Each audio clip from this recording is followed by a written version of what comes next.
como regidor de la Municipalidad Metropolitana de Lima está con nosotros un alto dirigente del Partido Popular Cristiano, don Edgardo del Pomar.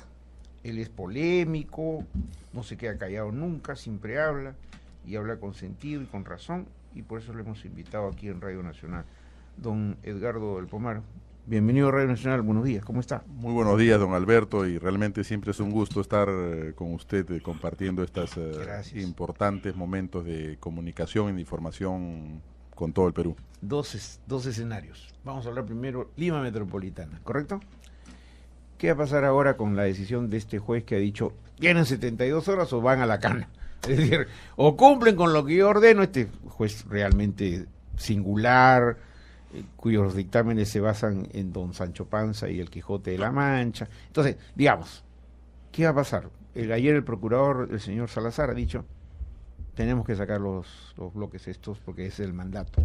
Pero, ¿y la apelación y todo lo demás qué va a pasar? Sí, correcto. Yo creo que lo primero que tenemos que decir que, no obstante, como lo hemos repetido en varias oportunidades, en este fallo antojadizo, irregular del señor juez, ha habido una grave afectación al interés público, al bien común, porque creo yo que torciendo las normas, porque tenemos el derecho constitucional de criticar las resoluciones judiciales, ¿no? Se ha preferido dar un amparo constitucional a un grupo de trabajadores, algunas decenas de comerciantes, sobre el interés de millones de limeños que tienen derecho a recibir y a consumir productos alimenticios en buenas condiciones y de buena calidad. Ahora, desde el punto de vista del cumplimiento del fallo, los representantes del Partido Popular Cristiano siempre hemos señalado que estamos a favor de la institucionalidad en todos los niveles, de manera que no nos podemos sustraer, aunque no nos guste la resolución judicial,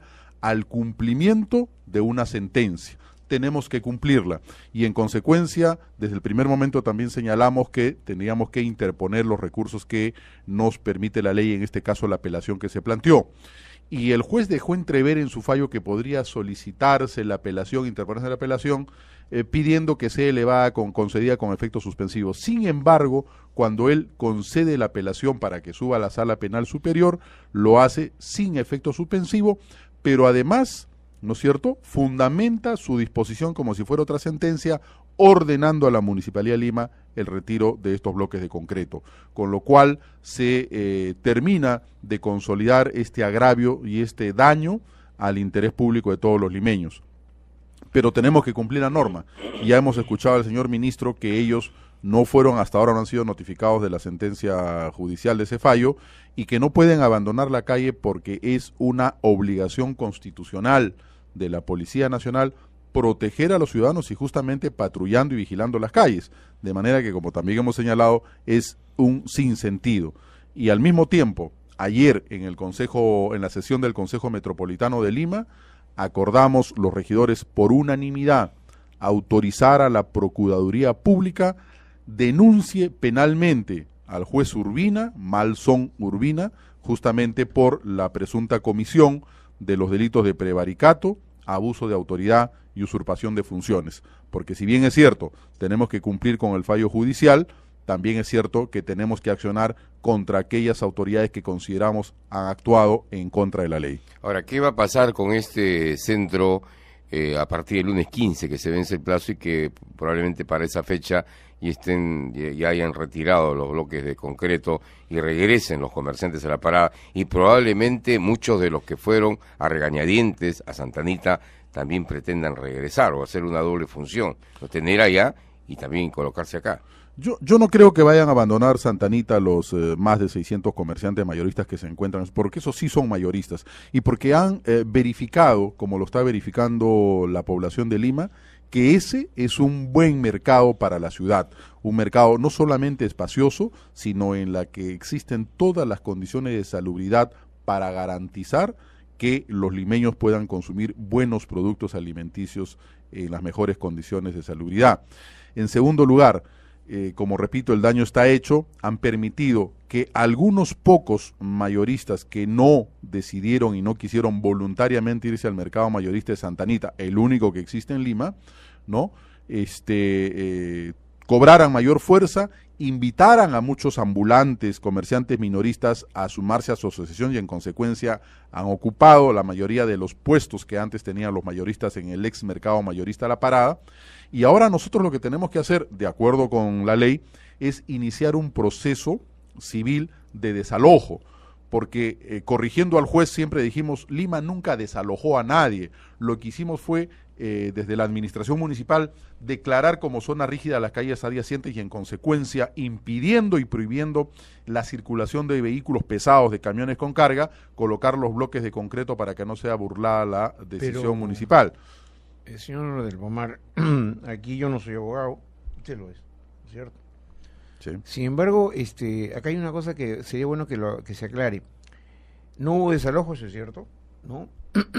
Se impidió simplemente y por lo tanto el habeas corpus tendría que ir directamente dirigido a liberar, ¿no?, la libre circulación, nada más que eso, porque el habeas corpus es el problema de libertad individual. Pero, ¿qué ocurre?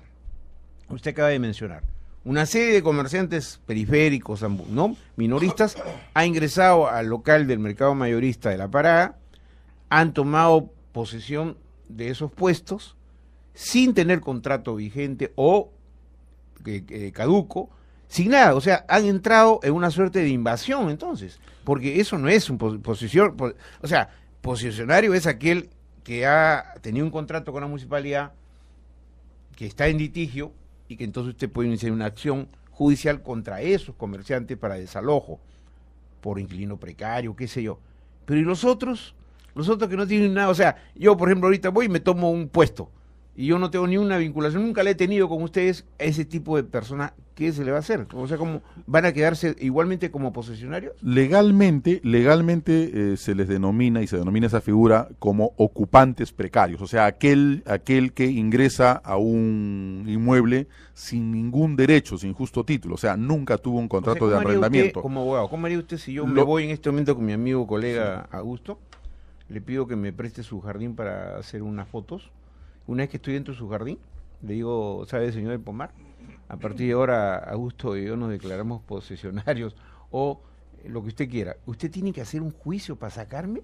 Sí, hay dos situaciones. Por ejemplo, si yo como propietario estoy en posesión, aún como arrendatario, como inquilino, estoy en posesión de un inmueble y alguien, como usted señala en este caso, me dice voy a tomar fotos y yo lo dejo entrar en mi inmueble y después ya no quiere salir, de acuerdo con el Código Civil, yo dentro de las 24 horas puedo ejercer actos de fuerza para sacarlo, o sea, sacarlo por la fuerza. Perdone, ¿correcto? la misma figura. En este caso... Exactamente la misma figura, porque es personas que han ingresado sin ningún vínculo, ninguna autorización, toman posesión, es la misma figura. En este y dicen, caso, señores, yo no salgo de acá. ¿Cómo sí, hace? en este caso el mercado ya estaba ocupado por algunos comerciantes. Pero ellos se habían... tenían contrato.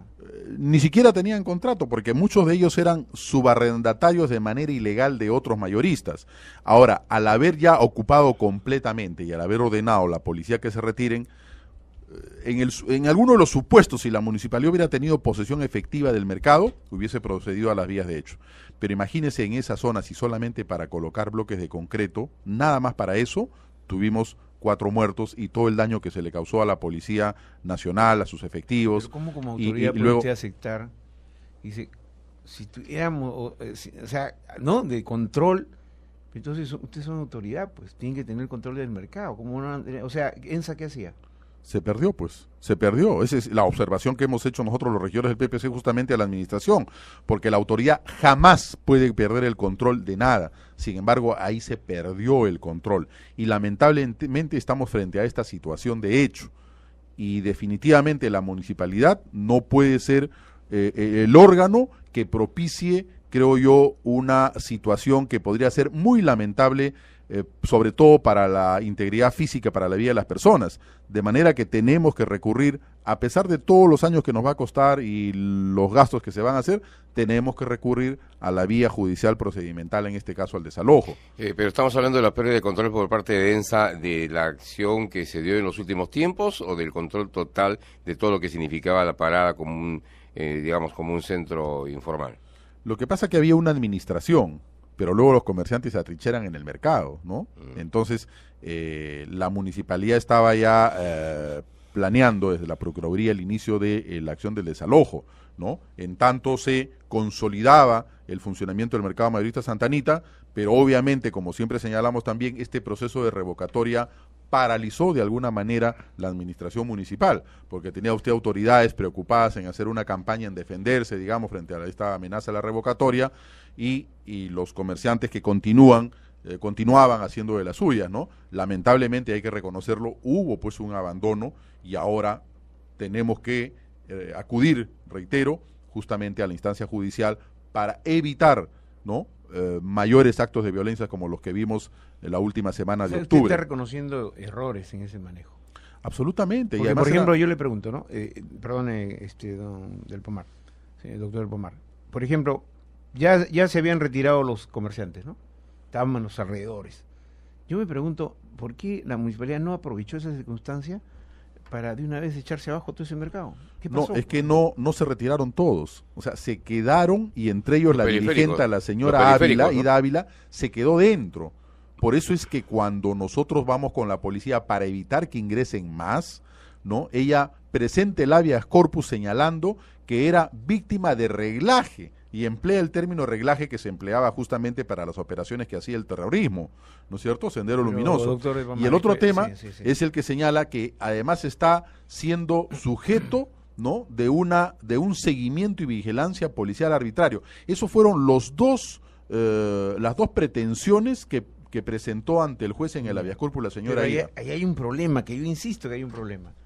Porque si usted se remite al famoso desalojo que se llevó a cabo en Santa Anita, los recursos de habeas corpus que también presentaron casi en los mismos términos, porque esa gente es conocida, que maneja esos términos, maneja esa situación para resistirse, usaron exactamente los mismos argumentos que ha utilizado la señora Ávila, y que creo que ella es una especie de representante de la señora Valladolid, que finalmente era la lideresa del tema, ¿no?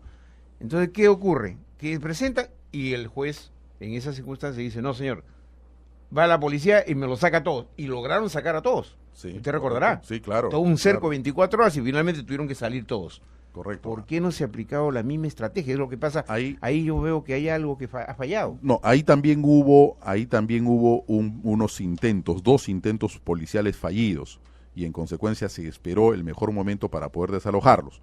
Pero cuando estuvieron esos ocupantes, los invasores en el mercado, no se les pudo sacar por las vías de hecho, y en consecuencia la Municipalidad de Lima tuvo que iniciar un proceso de desalojo. Solo y únicamente cuando tuvo la sentencia judicial consentida, entonces la policía planeó el desalojo y se hizo con éxito. En este caso se trasladaron la mayoría de los mayoristas del ex mercado mayorista de La Parada al mercado Santa Anita. Los que se quedaron se atrincheraron en el mercado, interpusieron esta acción de habeas corpus, y la municipalidad estaba en el proceso de iniciar el juicio de desalojo, cosa similar a lo que pasó hace algunos años en Santa Anita. De manera que ahora este proceso de desalojo no solamente va a ser contra los 10 o 15 que se habían quedado ocupando el mercado, el ex mayorista de La Parada, sino ahora probablemente contra un centenar de comerciantes que están ocupando ese ex mercado mayorista. Y ahora sí va a ser desalojo, con lo que significa desalojarlos y un enfrentamiento probablemente, ¿no? Ahora sí va a ser desalojo con una sentencia judicial específica para desalojo que nunca hubo, porque nunca lo hizo la Municipalidad de Lima. Como presidente, lo que ha ocurrido con los 4 muertos y todo, y yo me temo que el Poder Judicial o algún juez que reciba esta demanda de desalojo va a demorar tal vez el sueño de los justos para no tomar la decisión, y eso va a quedar igual como y se vuelve a consolidar. Y se va a consolidar. Sí, ya, por eso le decía que el daño está hecho, porque todos conocemos, y los abogados que litigamos, que estos procesos pues demoran un mínimo de 4 o 5 años para tener ya una sentencia consentida, y seguramente en ese momento, que llegará de todas maneras, ¿no?, la policía hará un buen planeamiento para poder desalojar. Como señaló en su oportunidad antes de la emisión del fallo del juez Urbina, el procurador público de la Municipalidad Metropolitana de Lima, él tenía alguna información de que al parecer habrían conseguido una bolsa de dinero. Él lo decía en condicional, ¿no es cierto? Yo traigo esto a colación, ¿por qué? Porque en esa zona no solamente hay interés de los comerciantes que quieren vender sus productos, sino que hay grupos dedicados a distintas actividades y muchas de ellas ilegales. Están los paqueteros o los vendedores de droga, los que conducen prostíbulos de manera irregular e ilegal, eso es conocido, ¿no? Los que venden productos robados, de manera que hay una serie de intereses que estaban dirigidos y enfocados a que ese centro de abastos continúe concentrando gente que obviamente son los potenciales clientes de estas personas que se dedican en su mayoría de casos a temas ilegales, ¿no? Entonces creo que hay un conjunto de intereses legales, buenos, con conjuntos oscuros e ilegales, ¿no? Vamos a detenernos un momento en este análisis para hablar con don Edgardo del Pomar del escenario político, porque él es un alto dirigente de... ¿Esta es la Comisión Política? Soy el secretario nacional de Política del PPC. Sí. Efectivamente, del Partido Popular Cristiano. Y bueno, vemos que hay en este momento Estado contra Estado, ¿no? Es decir, Poder Judicial resuelve un juez contra una autoridad que es parte del Estado. Es decir, algo está pasando en el Perú que la gente a veces no lo percibe, pero hay una situación en la que en determinados estamentos hay lucha de poderes entre Estado y contra Estado, ¿no? O el Tribunal Constitucional con el Congreso, o el Poder Judicial con el Tribunal Constitucional, el Ejecutivo con el... Es decir, la verdad, eso no es debate político, eso no es confrontación de ideas, es sencillamente empezar a pulsear quién tiene más poder en el Perú. Esa es la verdad, hay que decirlo con toda claridad. Pues bien, en este escenario, el Partido Popular Cristiano, ¿qué rol va a jugar en los próximos meses? Ya se ha definido que ustedes van a hacer una suerte de plataforma para darle el sostén político a la alcaldesa de Lima, Susana Villarán, ¿no es cierto?, para que no se quede sola en el camino. Pero en términos nacionales, ¿cuál va a ser el rol del Partido Popular Cristiano respecto a lo que acontece en nuestro país? Siempre un rol que va dirigido justamente al fortalecimiento institucional, a dar gobernabilidad, a apoyar aquellas cosas positivas en favor de todo el país, pero al mismo tiempo de observar y fiscalizar las cosas negativas. En este momento, con el apoyo de nuestros parlamentarios del PPC en el Congreso Nacional, se ha conseguido la interpelación del primer ministro, ¿no es cierto? Porque cuando se presentó el ministro del Interior para que informara de las políticas y estrategias en materia de seguridad ciudadana, no satisfizo las demandas de los señores parlamentarios, pero además él utilizó la figura de la solicitud de la invitación y no la citación que le hacía el Parlamento Nacional. Por esa razón es que se pide al primer ministro que acuda y será ahora sujeto de esta interpelación. Pero el PPC tiene que insistir siempre en el fortalecimiento de las instituciones. Siempre esa ha sido nuestra prédica, nuestros principios, y tenemos que no cejar en ese esfuerzo. No es que de repente hay demasiado ruido político, no se toman en cuenta otras cosas que suceden en el país, que sería pasible de que estén en la agenda pública todos los días, y dejar un poquito el ruido político que se enfrasca en otras cosas, y no tenemos hasta el momento defensor del pueblo, no tenemos director del Banco Central de Reserva, no tenemos el mismo Tribunal Constitucional. Entonces la gente reclama eso también, pero vemos... Es un Estado disfuncional. Disfuncional, porque no vemos que se enfrasquen en ese trabajo, pero sí están en otras cosas, ¿no? O sea, no... Esa es la falta de responsabilidad justamente de las organizaciones políticas con representación. Yo mismo lo señalé en algún debate que tuve con el congresista Mulder, que se dedicó durante 3 meses a ocuparse de temas municipales, ¿no es cierto?, y abandonó la tarea congresal, como el caso del congresista Luna. Por eso le dije al señor, oiga, dedíquese usted más bien a cumplir sus tareas y vea cómo hace para apoyar el nombramiento de los miembros del Tribunal Constitucional, del Defensor del Pueblo, de los directores del BCR, del Banco Central de Reserva, y no a meterse en temas municipales, porque para eso hay obviamente regidores con mucha capacidad. Y eso es lo que hacemos. Nosotros, los del PPC, hemos tratado de apoyar justamente a aquellas personas, como en el caso del Defensor del Pueblo, que tenían consenso, el mayor consenso. Sin embargo, existiendo acuerdos previos, después fue desestimada la postulación, ¿no? Porque habíamos apoyado la postulación del exdecano del Colegio de Abogados. Y se cayó esta propuesta, y en consecuencia no se asume con la responsabilidad. Que el señor Gutiérrez, ¿qué es Gutiérrez? ¿No? Gutiérrez, sí, Walter Gutiérrez. Walter Gutiérrez está muy vinculado al Partido Aprista, pues por eso que también la oposición, o mejor dicho, los opuestos a él, no coincidían precisamente. Nuestro candidato inicialmente fue el señor Guido Lombardi. pero no tenía los consensos suficientes. Y nosotros, como siempre hemos señalado, tenemos que pensar antes que todo en el país. Y en consecuencia, si había una persona con esas credenciales, que había sido decano del Colegio de Abogados, un excelente abogado, jurisconsulto, en consecuencia, muy bien, tratemos de darle al país un defensor del pueblo, aunque no tenga algunas coincidencias políticas con nosotros. Lo importante es que sea una persona íntegra y que pueda desempeñar ese rol fundamental. No podemos tener esta institución acéfala, por más que haya un interino, ¿no? Pero mire usted la irresponsabilidad que existe en otros sectores, ¿no?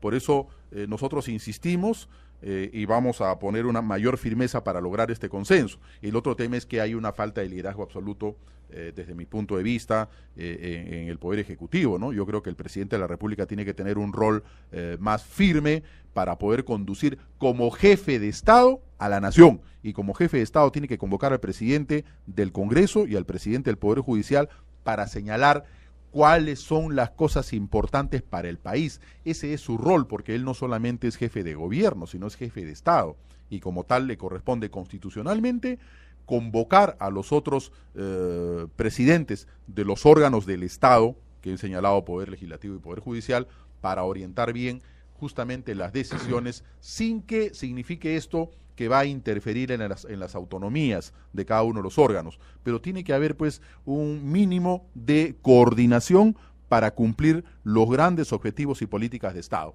Si no hay ese liderazgo, vamos a seguir en este caos, que por algunos pocos elementos, tanto en el Congreso como en este caso en el Poder Judicial, la población tiene que sufrir realmente esta desorganización y esta falta de coincidencia, y como usted lo ha llamado, don Alberto, justamente esta lucha de Estado contra Estado, y eso no puede existir, ¿no? Claro. No solamente había una resolución judicial en contra de la autonomía municipal, sino que también, como dicen algunos congresistas, un fallo, como en el caso de Díaz Canseco, en contra justamente de los poderes y de las competencias y potestades del Parlamento, ¿no? Eso es lo que no tiene que precisamente ocurrir en un país donde se supone existe la formalidad política, ¿no es cierto? Y lo importante es lo que nos ha señalado, que se suman los liderazgos correspondientes. Muchísimas gracias a nuestro distinguido invitado, el regidor por la Municipalidad de Lima Metropolitana por el Partido Popular Cristiano, don Edgardo del Pomar, que es además alto dirigente del Partido Popular Cristiano. Vamos a comprometerlo para invitarlo para ya enteramente un debate sobre la proyección política, no solo del PPC, sino qué va a pasar más adelante en nuestro país, hacia dónde vamos, cuál es el norte que quisiéramos, porque definitivamente los peruanos queremos saber hacia dónde vamos. O sea, hay gobierno estable, hay lo que ustedes quieren, todo lo demás, pero queremos decir cuál es nuestra proyección como país, como nación, como sociedad, como república organizada, hacia dónde estamos dirigiéndonos. Muchísimas gracias, don Alberto. Muchas gracias, don Alberto. Muchas gracias. Muy amable, muchas gracias.